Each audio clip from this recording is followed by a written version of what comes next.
Good afternoon, everyone, and welcome back to another video. Walker Venrick with Sharp Sports Network bringing you my top 3 favorite GPP plays for this 7-game NBA slate here on December 16th.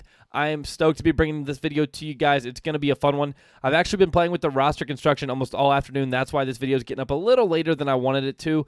But these guys fit in very, very well to some of the lineups that I've been messing with, and we do have quite a few injuries that we are on lookout currently that are going to have a large impact on this slate, and there's going to be quite a few chalky guys that are in that mid to upper price range, and then definitely some value coming out with the Luka Doncic injury. So with that being said, I really think these guys are going to help separate your lineups from the field if you are playing some of those chalkier plays. Maybe mix some of these guys in and see if it can give you that edge in those large field GPP contests.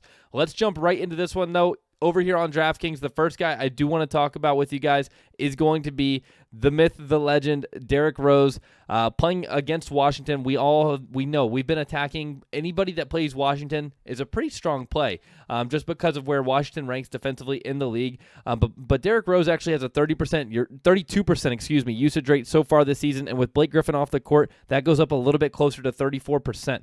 And I'm okay with playing Rose tonight, whether or not Blake Griffin misses. If Blake Griffin misses, it's only going to make him better. He underwent the MRI, and the results haven't been disclosed, so he's currently questionable. But regardless, whether or not he plays does not affect.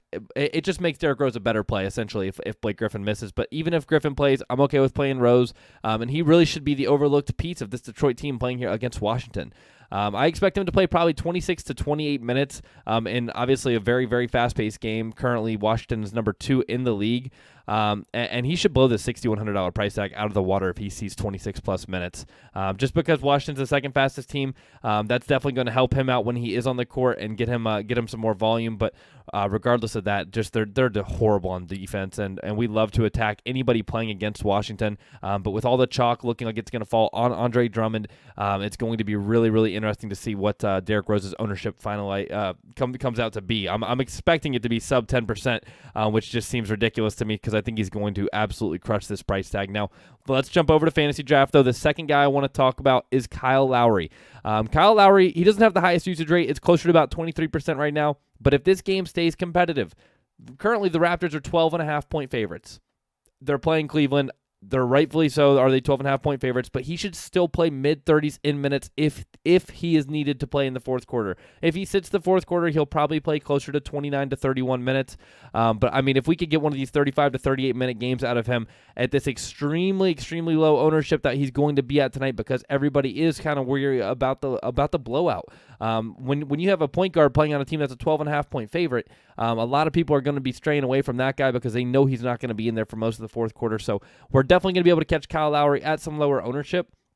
But one thing I also want to capitalize on is the steals. I would not be surprised to see him put up 30-plus steals tonight against this Cleveland team just because their turnover rate is so poor. But on top of that, if we can get 13 shot attempts out of him, he's not only is he going to hit value, but he should just crush the price tag. When he is on the court tonight, he should be getting a lot of usage. Cleveland, we've been attacking Cleveland with opposing guards pretty much all season long, and I'm not looking to stop just because Kyle Lowry is a big favorite with this Raptors team. I think Kyle Lowry is in a very solid spot tonight, so I'm definitely looking to fit in Kyle Lowry into some of my GPP lineups. And last but not least, over here on FanDuel, we have Steven Adams with the Thunder.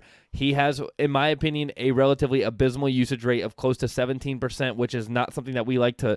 We don't like to play players that are going to be this kind of low usage, like in that 17% range. But if you haven't noticed, as of late, he has been just turning up every single night. His minutes have even increased to closer to 28 to 30 on a consistent basis. The Minnesota game, he obviously played 36, but he's been hitting a lot more double-doubles as of late, and I expect him to absolutely get a double-double hopefully tonight against the Chicago Bulls team, who are horrendous. The Chicago Bulls are actually 23rd currently in offensive rebounding and defensive rebounding. So I think that he should be locking in a double-double to your lineup. I don't expect him to stop this tear he's been on ever since that game against the Pelicans the first time. He's just been putting up close to 40 points every single game except for that one matchup against Portland. But if he can give us 40 fantasy points here at 7K over here on FanDuel, I think it's a really, really strong tournament play because, like I said previously, almost everybody is going to be going to Andre Drummond, to Hassan Whiteside, and even to Kristaps Porzingis on the other sites, and he's 5 eligible on DraftKings. So I think playing a different center like Steven Adams is an amazing way to separate yourself from the field and really could be the difference in a GPP winning lineup tonight. So I'm definitely looking to get some some Steven Adams into my lineups, and I hope that you guys did enjoy this video because that's all I have for you. But I will be live streaming in about an hour, right around 4:30 Eastern, and I will be live for about an hour, maybe an hour and a half-ish, and I hope you guys come out. If you haven't already, the live streams are very fun. The link to that is in the description below. And if you do not already play over here on Fantasy Draft, make sure you go over here, make an account. It's free. It's a rake-free experience. So I definitely recommend it to you guys. The link is going to be in the description for that as well. All you have to do is use referral code SharpSports when you're signing up, and then you will get the rake-free experience. And you also get access to our Fantasy Draft cheat sheets where we give you our top plays, and we literally just give you a cheat sheet to help you make your lineup. So I definitely recommend doing that if you have not already. But again, that's all I have for you guys. So I will see you at the live stream later, hopefully. And if not, I will see you tomorrow with my top 3 favorite plays tomorrow.